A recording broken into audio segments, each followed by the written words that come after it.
Greetings, visionaries. This is your host, the INFJ Visionary, and we're going to talk about a bunch of different stuff today. I've been saving it up for you.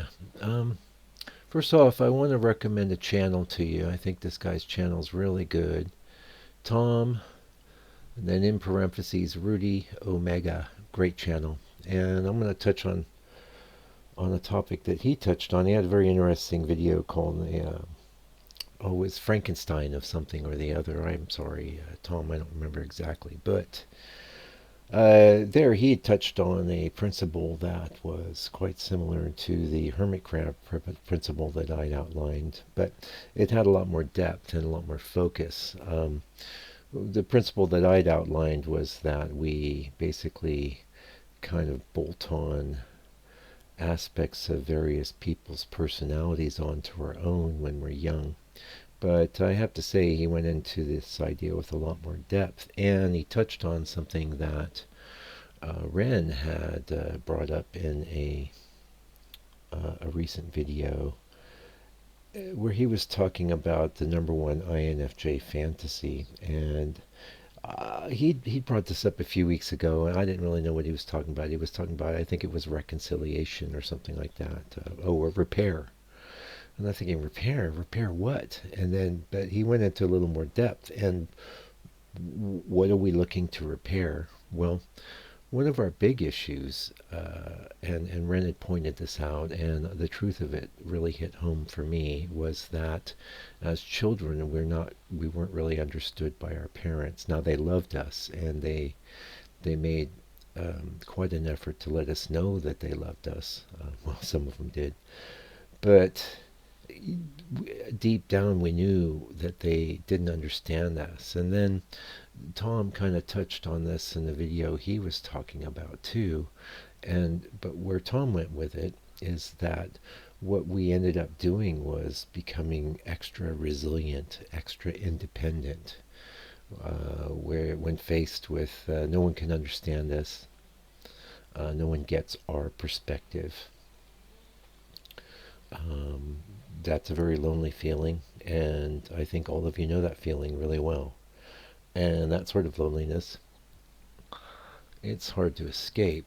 And there was another lady, I can't remember the name of her channel, but honestly, most of her videos were often some sort of, I don't know, tributaries that I'm not that interested in. But she had a great video about how to survive without friends, how to survive without a network or a community to support you. And this is always a key question for the INFJ. It has been for us since we were very young. And the answer is that you're never going to, I don't think you're ever going to, if you're an INFJ, accomplish some sort of mass appeal unless you are deeply disguising your true persona, which is, obviously very easy for us to do. Yeah, you can consider any of the INFJ actors to be a perfect example of that, of which there are a plethora, since it's one of the careers I think INFJs are attracted to. We learn very quickly how to emulate and replicate patterns that we know are getting people the attention that they might want in the external world. The thing is that our personality type is, we can accomplish stability, but it's not intrinsically as stable as a lot of other personality types. And this is something Tom touched on as well. And I just discovered his channel a couple of days ago, so I've been revisiting it. But I enjoy his perspective, and he's another older INFJ like myself, and with a different perspective though. But obviously a very bright guy with some insight. And these sorts of insights, these couple of insights I laid on you today, those are pivotal. Think about it. Why are you acting the way you act? Why is it that you want what you want? Why do you want to be understood and acknowledged? Well, if you'd gotten much of that when you were younger, say you were lucky enough maybe to be an INFJ child with a ENFP mother or father or something like that, that would have been a very lucky break. But more likely you had some other type, and I don't even know what other types to mention. And we touched on that in our last broadcast, where I think we intrinsically, at a deep foundational level, know all of the archetypes, all 16, just like we know all the notes in a musical scale, but we may not be able to call out those notes. Yeah, I thought that was a pretty good insight that I'd come up with. But what are you gonna do? You know, if you are this is why I think any type can be alone. In fact, a lot of that seems to be the general trend of the world, and that ties into something else I wanted to get into. I was watching Emad, I believe his name is, and he's one of the founders of Stable Diffusion, and he's been coming up with an economic theory, which is good because the world's going to be shifting very, very rapidly. The AI is going to bring on an entirely different world, definitely from the standpoint of employment for any white collar jobs. And if you have been following the robotics thing like I have, I just saw a video today with a completely dexterous hand that could do everything a human hand could do. So that's not that far, and I'm not trying to promulgate fear. As a matter of fact, I don't know to be afraid of it or not. I know that we are headed to an entirely new world. I have videos where I've talked about that, and that may not be very INFJ centric, but my belief is that all of you have to be picking up on this too. So I think it's fair ground to discuss anything that might be going on within the NI matrix that we're all tapped into, and give it voice. And anyway, Emad, see, I'm bringing it back. I always bring it back, my friends. Emad, something like that.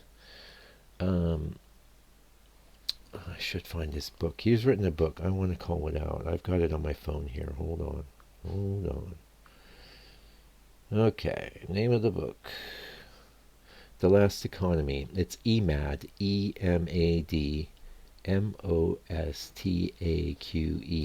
The Last Economy is a book you should read if you're concerned about these things, because this guy has got some deep insights. And one of the things and that I'm going to talk, this touches on the alone thing. It touches on the social media and how that's forced all of us to be even more alone, because it just really, really increases this whole kind of signaling aspect of personality.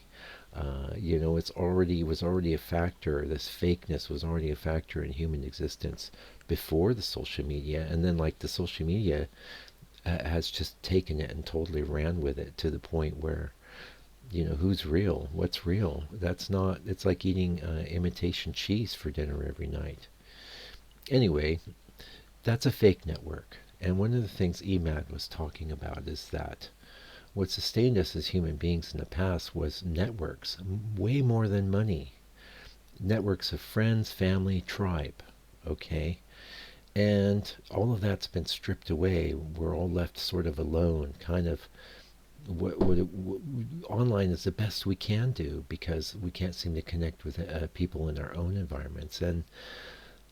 But you need to make the effort, and